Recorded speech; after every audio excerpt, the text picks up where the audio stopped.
Well, let's turn to this story now.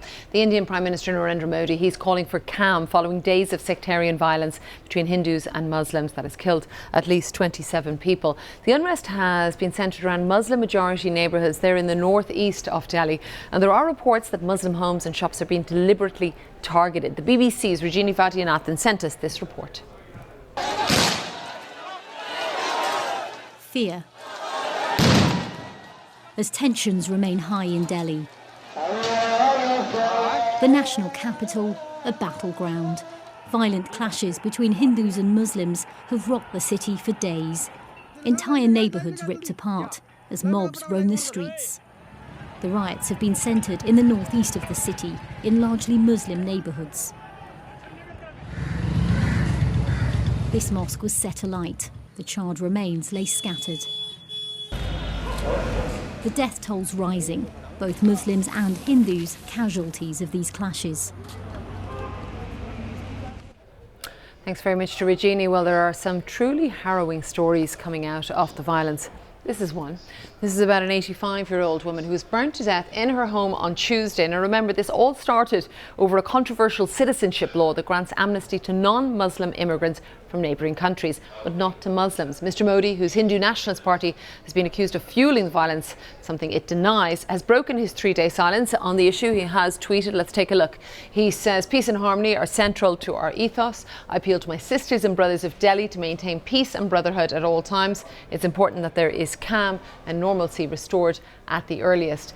Amid criticism about the government's lack of response, officials have on Wednesday been making extra efforts to show that they're taking the issue seriously. Let's take a look here. This is India's National Security Advisor, who's been visiting the worst affected areas to try and reassure people.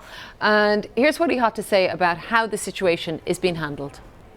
All the communities are cooperating. There is no need for fear. We have deployed enough security forces. The police is doing its job with complete diligence. Well, questions are being asked about why it has taken the police so long to begin restoring peace to the city. Among them is one journalist who's been describing to the BBC what she faced in one of the neighbourhoods at the centre of the violence.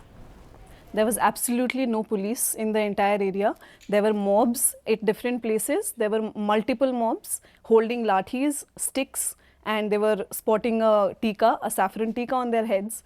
And, they were openly calling for an extermination of Muslims, and I went there as a journalist.